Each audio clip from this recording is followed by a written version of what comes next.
Before anything was created, before there was land, sea, or even time, who existed? The Bible offers a few surprising hints, but they're not where you'd expect, not from the creation story in Genesis. Let's take a journey through some passages to uncover what was happening before the world came to be.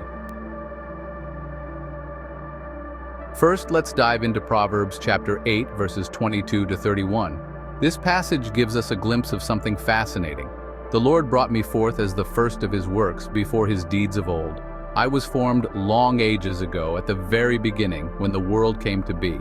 I was there when he set the heavens in place, when he marked out the horizon on the face of the deep. Did you catch that? Someone is watching God create, but it's not Jesus. So who could it be? In the verses just before, Proverbs chapter 8, verses 1 to 2, we find out who does not wisdom call out? Does not understanding raise her voice? Wisdom is described as a woman personified, but not literally a woman.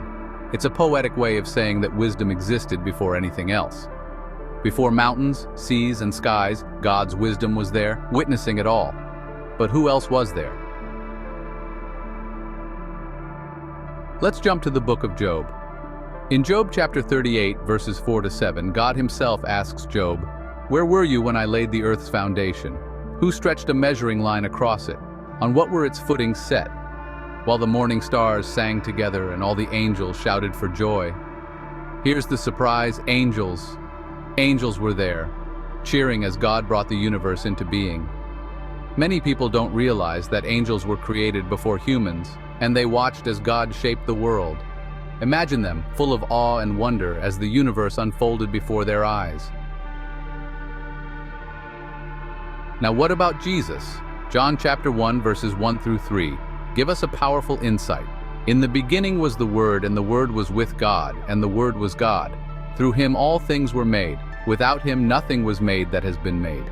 Here the Word is Jesus, and it tells us that he was not only present at creation but was deeply involved in it. Jesus, who later came to earth as a man, was with God from the very start. But this isn't just John's idea. Paul, in Colossians chapter 1, verses 15 through 16, echoes this truth. "The Son is the image of the invisible God, the firstborn over all creation. For in him all things were created, things in heaven and on earth, visible and invisible." Paul is saying that Jesus created everything, including angels. And not just that, some angels were given roles, powers, and responsibilities over different parts of creation. What can we take from all this? Before the world was made, there was wisdom, there were angels, and most importantly, there was Jesus, working alongside God, creating everything we know. Angels watched and celebrated, and some were given the responsibility to oversee parts of the universe. These passages remind us that even before creation, God had a plan, and that plan included wisdom, angels, and his Son, Jesus.